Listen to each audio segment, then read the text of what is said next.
हमारी कायनात में अगर सबसे ज्यादा चमकीली चीज की बात करें तो आप में से ज्यादातर लोगों का कहना होगा कि हमारा सूरज। तो दूसरी तरफ कुछ लोग बोलेंगे कि सुपरनोवा एक्सप्लोजन इस जमीन का सबसे ब्राइटेस्ट इवेंट होता है। सुपरनोवा एक्सप्लोजन यानी जब कोई सितारा मरने वाला होता है तो वो सुपरनोवा एक्सप्लोजन के साथ खत्म हो जाता है और उस गैलेक्सी में जितने भी प्लैनेट्स और स्टार्स होते हैं वहां तक इनकी रोशनी जरूर पहुंचती है। जैसा कि हमारी गैलेक्सी में मौजूद बीटलजूस सितारा आने वाले लाखों सालों में सुपरनोवा एक्सप्लोजन से खत्म हो जाएगा और उसकी रोशनी कई दिनों तक हमारी जमीन तक आती रहेगी। तो इतना पावरफुल होने के बावजूद भी ये हमारी कायनात की सबसे ज्यादा ब्राइटेस्ट या चमकीली चीज नहीं है। यानी गैमा रे बर्स्ट सुपरनोवा एक्सप्लोजन से काफी ज्यादा ब्राइट होती है और बस कुछ ही मिनट्स तक ये अपनी ताकत दिखाती है। लेकिन ये कुछ मिनट्स ही काफी हैं किसी भी प्लेनेट को खत्म करने के लिए।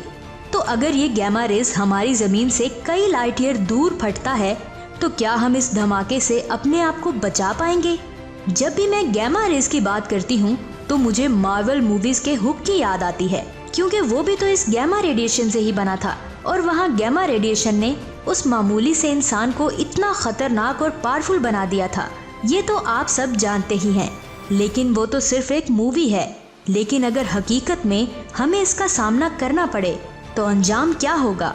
तो जब भी दो न्यूट्रॉन स्टार्स आपस में टकराते हैं तो इन दोनों की टक्कर से बनता है एक ब्लैक होल।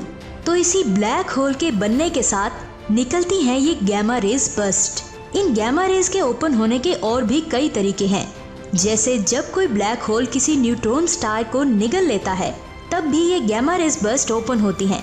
कहा जाता है कि हमारी जमीन पर ये गैमा रेज बर्स्ट हो चुका है, लेकिन वो आज से 45 करोड़ साल पहले की बात है, जिसमें पूरी जमीन से जिंदगी का नामो निशान खत्म हो चुका था। और ये हादसा डायनासोर्स के आने से भी लाखों करोड़ों साल पहले हुआ था। अगर ये गैमा रेज बर्स्ट आज के जमाने में हमारी जमीन से टकराती हैं, तो क्या हम इस बार जिंदा बच पाएंगे या फिर पिछली बार की तरह इस बार भी हमारा नामो निशान मिट जाएगा? और ये डिपेंड करेगा कि गैमा रेज बर्स्ट आखिर जमीन से कितनी दूर पड़ रही हैं।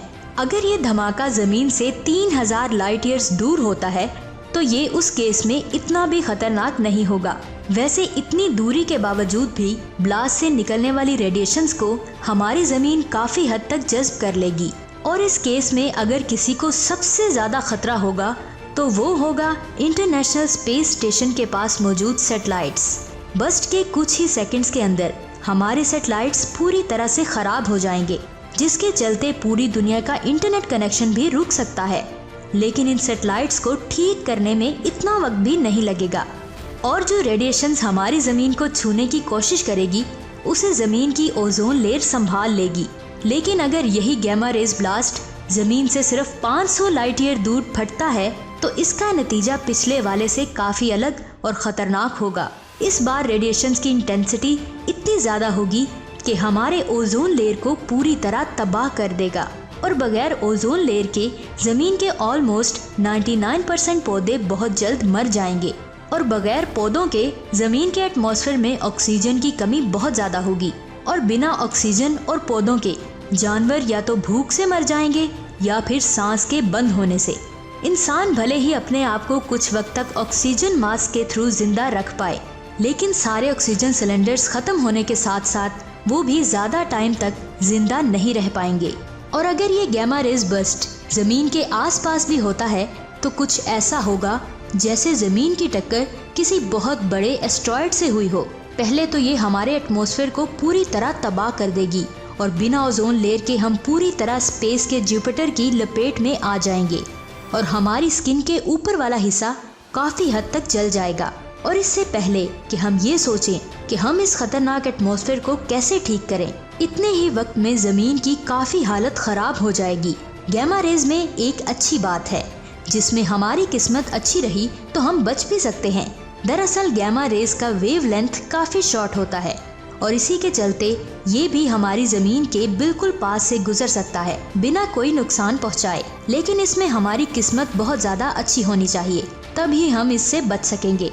गैमा रेज बर्स्ट इतना खतरनाक होता है कि जमीन के सुनामी, जलजले और ज्वालामुखी जैसे हादसे इसके सामने बिल्कुल फीके पड़ जाएंगे। वैसे अगर कोई ऐसा धमाका हुआ भी तो उसके कुछ मिनट पहले जमीन के बाहर मौजूद सैटेलाइट्स इसे डिटेक्ट कर लेंगे और हम तक इंफॉर्मेशन पहुंचा देंगे कि बहुत ही जल्द जमीन का सामना किसी गैमा रेज बस से होने वाला है। लेकिन ये जानकर हमें कोई फायदा नहीं होने वाला, क्योंकि ऐसे हादसे से बचने के लिए हमारे पास कोई रास्ता नहीं होगा। जैसे जैसे ये जमीन की तरफ आगे बढ़ेगा, फोटोन पार्टिकल जमीन के ओजोन लेयर को तबाह कर देंगे और ये फोटोन्स जमीन पर केमिकल रिएक्शंस करना शुरू कर देंगे और फिर जमीन का आसमान इसी केमिकल रिएक्शन के चलते धुएं से फट जाएगा और इसमें मौजूद जितने भी कॉस्मिक रेडिएशंस हैं उन सब से बच पाना अब नामुमकिन सा हो जाएगा, जिससे जमीन के सारे इलेक्ट्रॉनिक डिवाइसेस तबाह हो जाएंगे। और आज से 45 करोड़ साल पहले जिस तरह गैमा रेज फोर्स से जमीन से जिंदगी का नामो निशान मिट गया था, इस बार भी कुछ ऐसा ही होगा। लेकिन सबसे अच्छी बात तो ये है कि ऐसा फिर से होने में अभी भी लाखों करोड़ों साल का वक्त लग जाएगा और तब तक अगर हम जिंदा बचते हैं तो उम्मीद है कि हम टेक्नोलॉजी की फील्ड में इतनी तरक्की कर लेंगे कि इन GBR से बचने का कोई ना कोई रास्ता जरूर ढूंढ लेंगे। तो दोस्तों, आज की वीडियो आपको कैसी लगी नीचे कमेंट्स करके जरूर बताइएगा। अगर वीडियो अच्छी लगी तो इस वीडियो को लाइक करके अपने दोस्तों के साथ जरूर शेयर कीजिएगा। पिछले वीडियो पर आपने बहुत अच्छा रिस्पॉन्स दिया और 200 लाइक्स का टारगेट पूरा हो गया। तो दोस्तों, इस वीडियो का टारगेट रखते हैं 500 लाइक्स।